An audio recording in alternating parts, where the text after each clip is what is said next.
Thank you and good evening, friends. Thank you so much for inviting me to join you during the 2024 Ireland Yearly Meeting. I am deeply honored to speak on Ubuntu as a philosophy and way of life that recognizes our common humanity and interdependence, and as a viable path to peace and justice. I really appreciated the time I spent with you in Belfast in 2022. I'm sorry that I'm not able to be with you in person this time. I lost my luggage as well as my passport on a recent trip to Geneva, and my embassy would only give me a one-way travel document to travel back to South Africa, which I will be doing soon, and hopefully I will be there to receive many of you who will be coming to Johannesburg. This is something that I'm really excited about and looking forward to. I can imagine the beauty of your surroundings where you're meeting in Cork. In fact, yesterday I took a small virtual tour of my own just to have an idea where you are meeting, so that as I connect with you online, I can be present, fully present with you. This morning I listened as Simon Lamb briefed you about the FWCC World Plenary meeting, which I've just referred to, taking place in Johannesburg very soon in August. This meeting puts Ubuntu in the center as a theme of our gathering, living the spirit of Ubuntu, responding with hope to God's call to cherish creation and one another.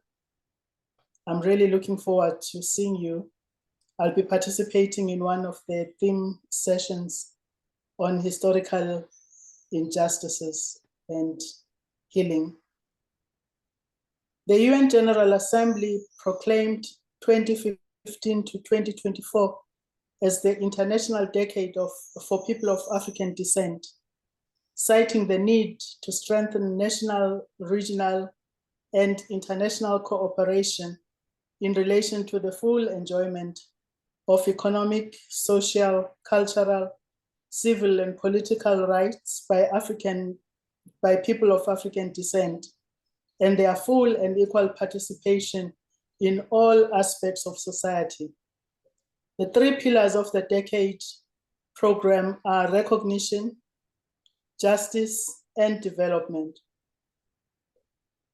As we end the UN decade, it is appropriate and relevant that we have Ubuntu as the theme of our gathering in Johannesburg. Returning to Ubuntu, the African philosophy of interconnectedness, is a reminder that we are because others are, that we cannot exist on our own without being impacted upon and impacting on others. At its core, Ubuntu recognizes the humanity in others and encourages treating them with kindness, respect, and empathy, values upheld by many African societies for centuries. Ubuntu promotes a sense of belonging and inclusivity. And I was very pleased to listen to the speakers yesterday afternoon who reminded us that the social, economic, and political factors shape the conditions in which individuals grow, live, work, and age, and are vitally important for health and well-being.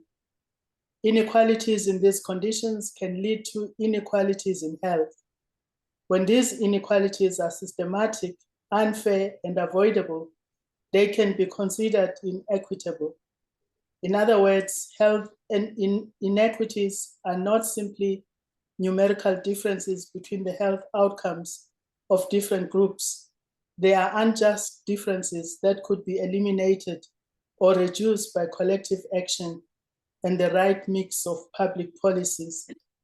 In fact, as I was listening, I felt deeply that we should continue to explore this theme of economics in the spirit of Ubuntu. In Ireland, in your own country, The United Nations Decade for People of African Descent had a launch in February 2019 at the Fitzwilliam Hotel, Dublin, where the government of Ireland began engaging stakeholders and members of the African and African descent community to discuss the United Nations International Decade and its implementation in the Republic. I hope Ireland Yearly Meeting will ensure that the work started in 2019 continues beyond the end of the decade, especially work related to the 3 areas that I've mentioned in the program. That is recognition, justice, and development. Ubuntu is a profound universal value and our hope for a just peace. When people feel valued within a community, they are more invested in its well-being, reducing conflict and building unity. So yesterday, when I listened to President Ramaphosa addressing the 7th Parliament, which is the government that has come out of the recent elections, he referred to Ubuntu and the need for us to return to those values. And I agree entirely with him because South African society needs to cohere around these values for us to be able to address issues of conflict that you may have heard about. Ubuntu emphasizes communication, dialogue, and finding common ground to resolve disputes peacefully. Additionally, it encourages forgiveness, reconciliation, and letting go of past grievances to build trust and a shared destiny.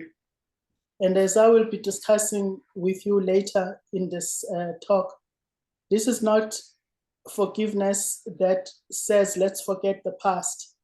It says, let's sit around the table and talk about the past such that we can heal. Growing up in an African village, I was taught to greet and recognize everyone, including strangers. In my language, isiZulu, when 2 people meet, they stop and say, Sanibona, meaning we see you. It's important for us to recognize that we do this in plural. Even if you are on your own and meeting a single individual, you say we see you, which means our community, our people see you and your people. And this is important to indicate that we're part of a community.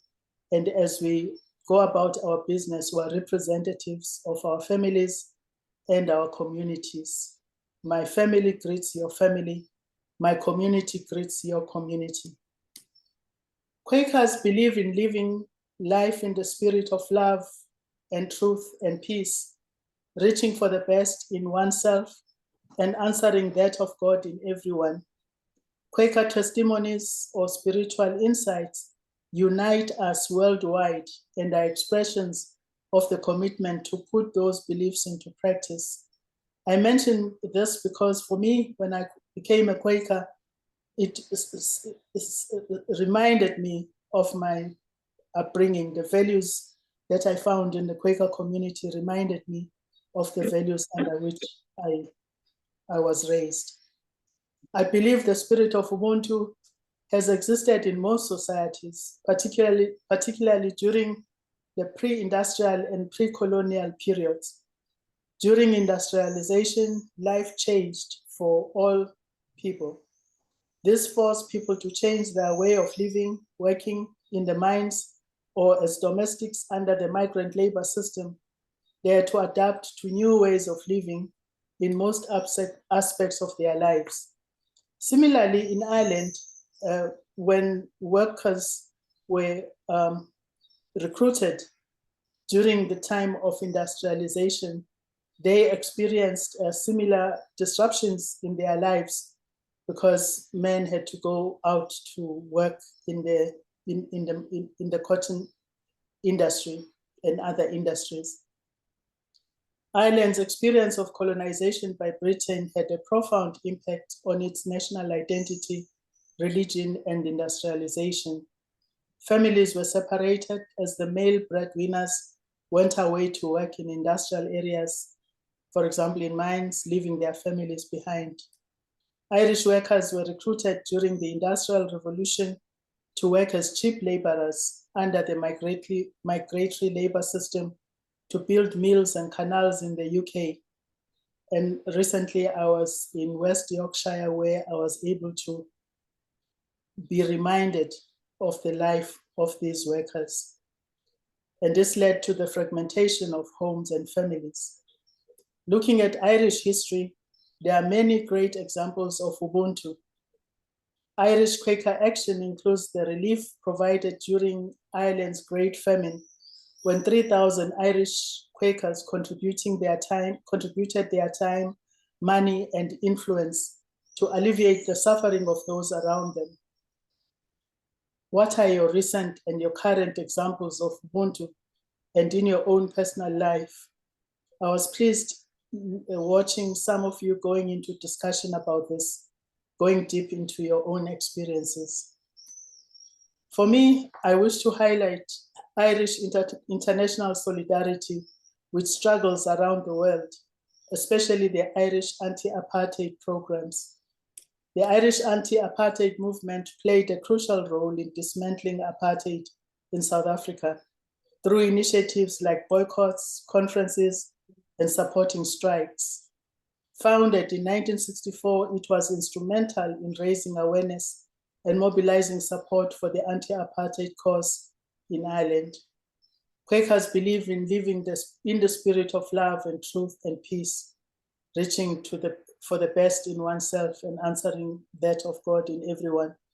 And this is what Irish Quakers were doing in support of the struggles of the people of my country.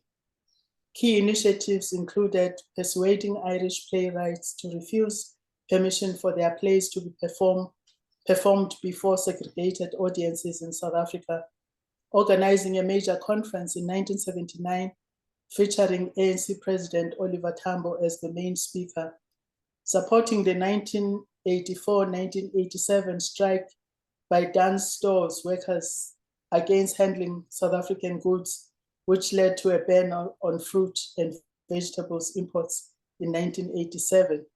And finally, one of the examples is that of hosting Nelson Mandela in Dublin in 1990, where thousands greeted him as he signed the Roll of Honor as a free man of the city. An example of Irish international solidarity and Ubuntu was when it welcomed South African exiles and provided them a home. Kada Asmal lived in Ireland and taught at Trinity College, specializing in human rights, labor, and international law for 27 years, and eventually becoming Dean of the Faculty of Arts. Upon returning to South Africa, he became a professor of human rights at the University of the Western Cape. Asmal served on the ANC's Constitutional Committee from 1986 and played a key role in creating South Africa's post-apartheid human rights framework, contributing significantly to the writing of the country's constitution, which is considered exemplary worldwide. Nelson Mandela appointed Kada Asmal as Minister of Water Affairs and Forestry in South Africa's first post-apartheid cabinet in 1994. As Minister of Water Affairs, Asmal focused on ensuring universal access to clean water as a basic human right. He established the Working for Water program in 1995 to combat invasive alien plants, providing jobs and training to marginalized communities. The program, now under the Department of Environmental Affairs, continues and has cleared over 1 million hectares of invasive plants and employs around 20,000 people annually, with 52% being women. Working for Water operates over 300 projects across all 9 provinces of South Africa. Asmal also chaired the National Conventional Arms Control Committee. I worked with him as he was chair of that committee, and I was Deputy Minister of Defense. And that committee was to ensure compliance with arms control laws of our country. Asmal's legacy lives on as testimony to the spirit of Ubuntu, his life embodied. The Kada Asmal Fellowship enables early to mid-career professionals from eligible countries with leadership potential to benefit from a prestigious, class, quality education, contributing to capacity building. The post-apartheid government under Mandela initiated many programs as an attempt to rebuild the country from its apartheid past. At the core of these programs was the spirit of Ubuntu. Since 2002, an Irish entrepreneur and philanthropist, Niall Mellon, has organized annual charity building blitzes by Irish people in poor townships in South Africa. The Niall Mellon Trust has built about 20,000 homes and housed more than 100,000 people. About 8,000 Irish people had traveled for the various blitzes, raising about £40,000 in donations for his ambitious housing program for the poor in South Africa. I'm sure that should be £400,000. A building blitz means a group of volunteers traveling out to South Africa to work for a week on a building project. And this is an Ubuntu concept when people come together in what we call ilima. This practice is when if a person in your neighborhood needs their house built, people come together and join hands and build the house together. Another Irish builder, Paddy Kelly, matched that sum, and other construction companies in Ireland flooded Mellon's offices with offers of assistance. This means more than 20 million rand was raised and a further 10 million rand scheduled to be collected by the middle of the following year of the program. This project of building houses helped uplift and transform the lives of a depressed community in Cape Town, a place that remains divided along the apartheid geographic special planning lines. Formerly known as Site 5, residents renamed their township Masiphumelele, which means we shall succeed in isiXhosa. So the support by Irish people gave the people of Masiphumelele the confidence that they can succeed to build their community. And today they are proud of what they have achieved.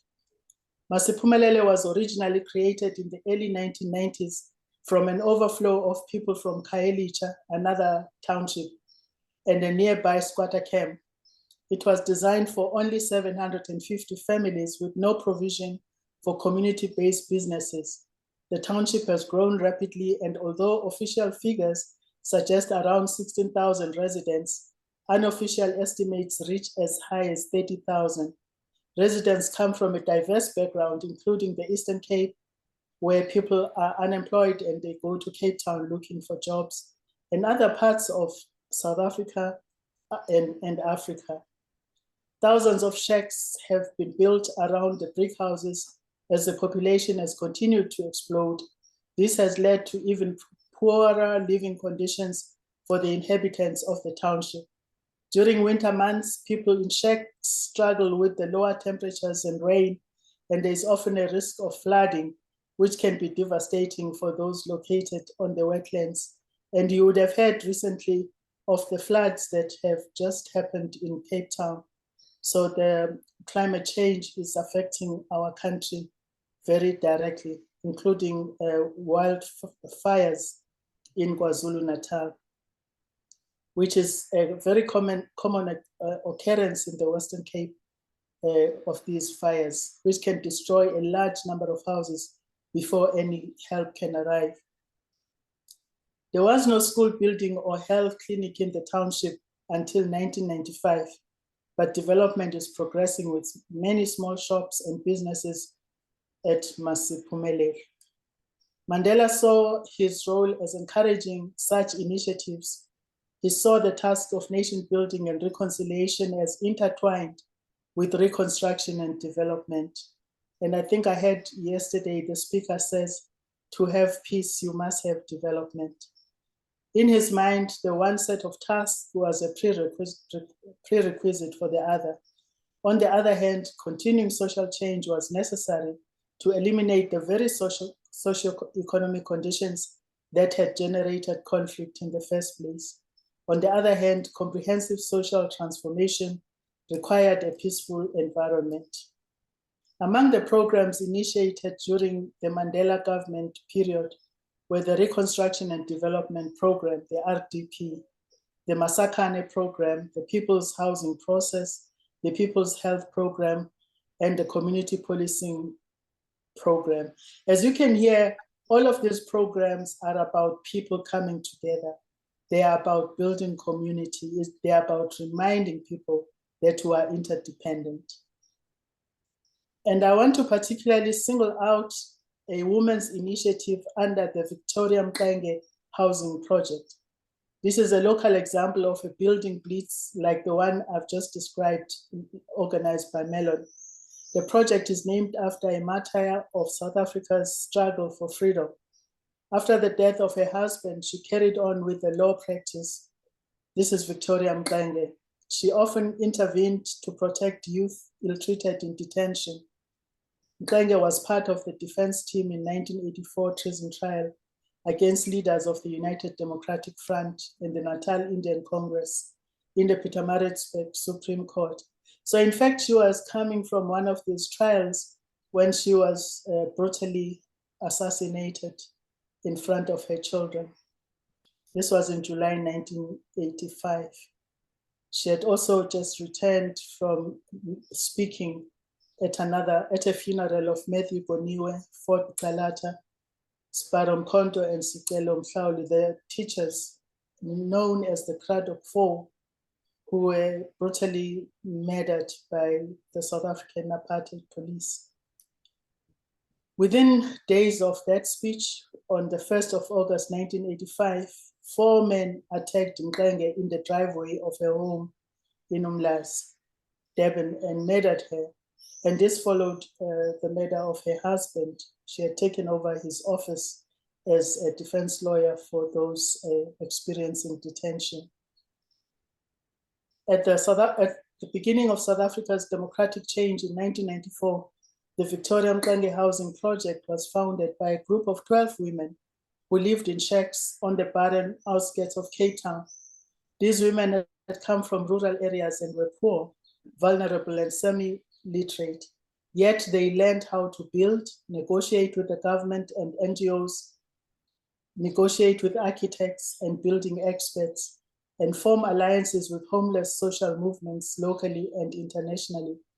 The desolate piece of land they occupied is now a thriving, sustainable community of more than 5,000 houses. Today, South Africa has a constitution that celebrates diversity, ends the death penalty, recognizes 12 languages as official, including sign language, and forms the basis for South Africa being known as the Rainbow Nation, a term fondly associated with the late Archbishop Desmond Tutu, rooted in diverse ethnic, cultural, and spiritual traditions.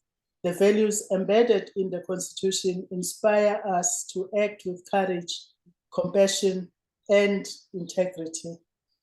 The Constitution is an aspirational document based on a common will for our society to return to the values of Ubuntu, which emphasizes the interconnectedness of all beings and the importance of mutual respect and care, justice and dignity, and more profoundly, a sense of community under our shared humanity. The all-party negotiations after 1990 transformed South Africa from an oppressive apartheid regime to a non-racial, non-sexist democracy.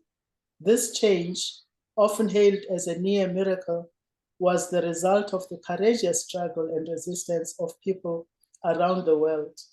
And we thank you for your part in bringing this about. However, the problems faced by the world continue also in South Africa, where inequality has deepened. Our world is facing an unprecedented convergence of crises, each exacerbating the other and collectively posing a threat to humanity's well-being and survival. And I'm glad that in this meeting, I've seen you gather and look at how Ireland Yearly Meeting can respond even more to this crisis. These crises are intertwined with social and economic injustices, including widening inequalities, poverty, climate change, and systemic discrimination.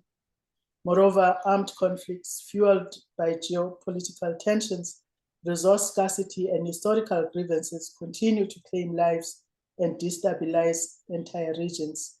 Somebody yesterday spoke about the rights of migrants, and we know that many of these people would not leave their homes if they weren't faced with these kinds of crises. Most of these violent conflicts are in Africa and the Middle East.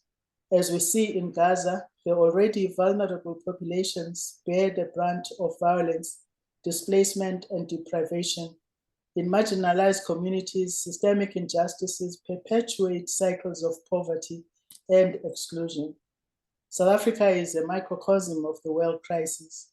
The country remains a deeply divided and unequal society with high levels of interpersonal and gender-based violence, high levels of poverty and unemployment. The recent national elections, however, demonstrate that South Africa's democracy is resilient, with people participating actively and making their voices heard.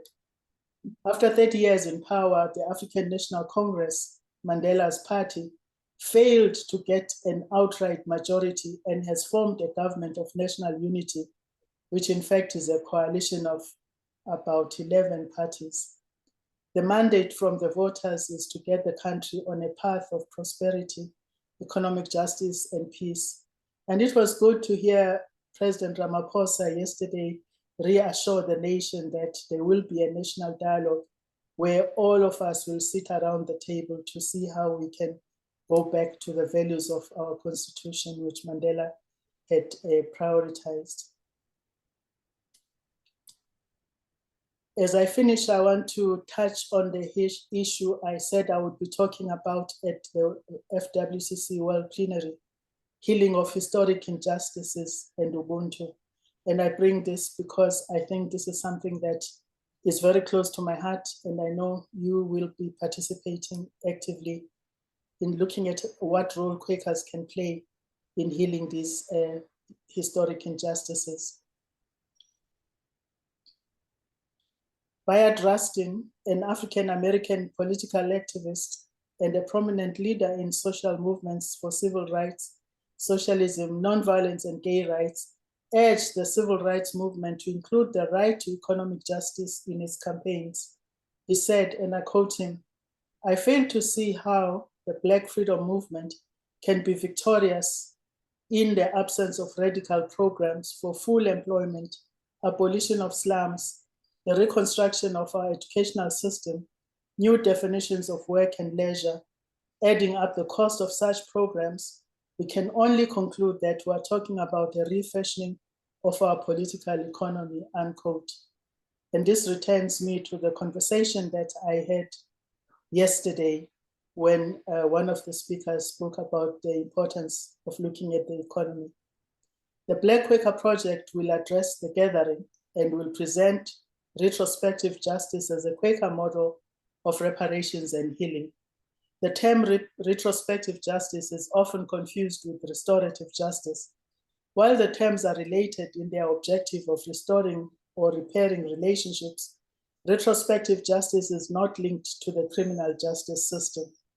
And I just want to outline the important components of retrospective justice and why it is actually relevant for our work. In defining the concept, Harold D. Weaver, founder of the Black Quaker Project, draws on the trailblazing 2006 report of the Brown University Steering Committee on Slavery and Justice. The report defines retrospective justice as, and I quote, "an attempt to administer justice years after the commission of a severe injustice or series of injustices against persons, communities, or racial and ethnic groups," unquote. The committee identified 3 elements common to successful cases of retrospective justice. And these three components are: 1, acknowledge an offense formally and publicly; 2, uncover, discuss, and memorialize relevant facts, which is also referred to as truth-telling. And 3, take concrete action to make amends in the present, giving material substance to the expression of regret and accountability. These 3 steps are very important, because it's not enough to make a public apology. It's important to follow that through with truth-telling, where you sit down across the table with those that were harmed, and together you discuss how to make amends and how to atone. Considering the long, painful history that Ireland has endured, I imagine Quakers in Ireland might consider looking at the process of healing outlined in retrospective justice model. And I want us, when we finish, to have a look at a video by Dr. Phumla Gobodo-Madikizela, who I believe is making a very important intervention. She's a psychologist, and she has just received the 2024 Templeton Prize. Her work focuses on transgenerational trauma. This is a very important aspect of healing, because if you don't address it, it carries on in future generations. Her insights into the mechanisms of trauma and forgiveness in post-apartheid South Africa have created a globally recognized model for social healing in the aftermath of conflict, a model she calls the reparative quest. As I finish, I want to quote Dudu Mjazo, a prominent Quaker from Southern Africa, Quaker community, who some of you know already. And she made this contribution in Living Adventurously. This is our book of faith and practice. And in this, she says that true Africanness obliges us to be more humane, to be here with and among the people, their values, beliefs, their love and fears, embracing and holding own and others' wounds, which means we need one another to be able to heal. The vision of a society where everyone is welcome, differences are celebrated, and children can grow up without fear of violence or hatred is possible. A society built on the ripples of hope created by those standing up against injustices is possible. A society where the spirit of Ubuntu is alive is possible. The Quaker Peace Center says peace is a group effort. In Xhosa, we say, uxolo luxanduva lomntu wonke. Ubuntu is a profound universal value and our hope for world peace. As I conclude, I leave you with the words of Mandela, whose birthday we celebrated yesterday in the spirit of Ubuntu, by joining in with others in recognition of his words. And I quote him, he says, "If we are to accomplish anything in this world, it will in equal measure be due to the work and achievement of others," unquote. I thank you.